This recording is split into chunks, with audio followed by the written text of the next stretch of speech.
सभी को नमस्कार प्रणाम। मैं शौर्यराज, साहिल बाबू का बड़ा भैया।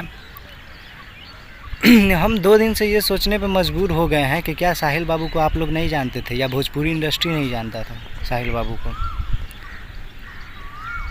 बहुत सोचने के बाद सोचे एक बार आप लोग के पास ये बात रखे कि साहिल बाबू को आप लोग जानते थे या नहीं जानते थे, या भोजपुरी इंडस्ट्री साहिल बाबू को जानता था कि नहीं जानता था। साहिल बाबू के मरे हुए आज कम से कम 20-21 दिन तो हो गया होगा, उतना तो पता नहीं है, लेकिन 7 तारीख को डेट किया था साहिल बाबू। यही हम सोच रहे हैं कि इतना दिन से साहिल बाबू भोजपुरी इंडस्ट्री में काम किया, कम से कम उसका काम किए हुए 5 साल 6 साल हम लोग भोजपुरी इंडस्ट्री को दिए और हम लोग काम किए, एक अलग स्थान साहिल बाबू बनाया भोजपुरी इंडस्ट्री में। और साहिल बाबू को तो छोड़ हमें कौन नहीं जानता था भोजपुरी। जब कोई भी व्यक्ति अगर किसी को भी साहिल बाबू से काम होता था तो सबसे पहले मेरे पास आता था। और जितना भी कंपनी वालों का काम किए हम, साहिल बाबू जितना लोग के साथ काम किया, सब लोग हमको जानता था। हमारे पास ही आने के बाद साहिल बाबू के पास वो लोग पहुंच पाते थे। सोचिए कि साहिल बाबू का डेथ हो गया, कैसे हुआ, क्या हुआ, ये सबसे तो बहुत दूर वो लोग।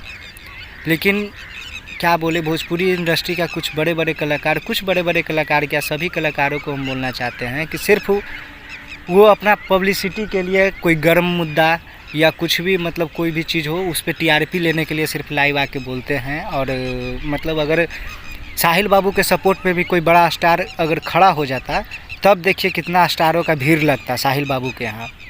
इससे अच्छा तो भोजपुरी इंडस्ट्री के टेक्नीशियन हैं, कैमरामैन हैं, कोरियोग्राफर हैं, सब लोग हैं कि वो लोग मतलब काम किए साहिल बाबू के साथ में, तो घर पे आए, घर तक आए। साहिल बाबू फनी ऑनर हो गए और भी बहुत सारे लोग हो गए, लेकिन कलाकार में एकता नहीं है, ये बात तो हम कहेंगे। और भोजपुरी कलाकार हो या मतलब मगही कलाकार हो, हमारी भी कोई उम्र नहीं हुई है, लेकिन भोजपुरी इंडस्ट्री में बहुत सारा तजुर्बा लेकर के हम बैठे हुए हैं, बहुत लोगों से मिले हैं, सब लोग हमको जानते हैं और हम क्या करते हैं क्या नहीं करते हैं सब लोग हमको जानते हैं।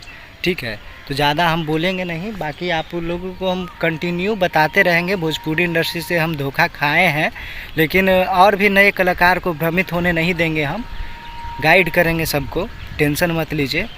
लेकिन अभी फ़िलहाल मतलब हम साहिल बाबू के मैटर को बता रहे हैं आप लोग के सामने, कहाँ कहाँ बेचारा को क्या नहीं झेलना पड़ा।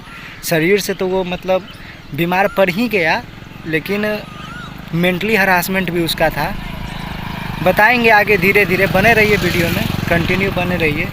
बाकी कोई कलाकार में एकता नहीं है, ये चीज़ हम देख लिए। वो लोग तुलना में बड़े हुए कि स्टार लोग बड़ा हुआ। सोचिए कि साहिल बाबू भोजपुरी का तो छोड़ मगही में भी अपना लेवल बनाए हुए था। भोजपुरी और मगही कलाकार दोनों था साहिल बाबू। और मगही तो क्षेत्रीय भाषा था साहिल बाबू का, मगही इंडस्ट्री में इसका दूसरा स्थान था। बाद में अपना कोई कहीं भी कुछ कर ले, लेकिन ये छोटा था, भले मतलब शरीर से छोटा था, मतलब हाइट कम थी, उम्र कम था, लेकिन भोजपुरी इंडस्ट्री में अगर व्यूज़ का देखा जाए तो व्यूज़ में किसी से कम नहीं था साहिल बाबू। ये शुरू से ही स्टारडम पाया है और स्टारडम में था साहिल बाबू।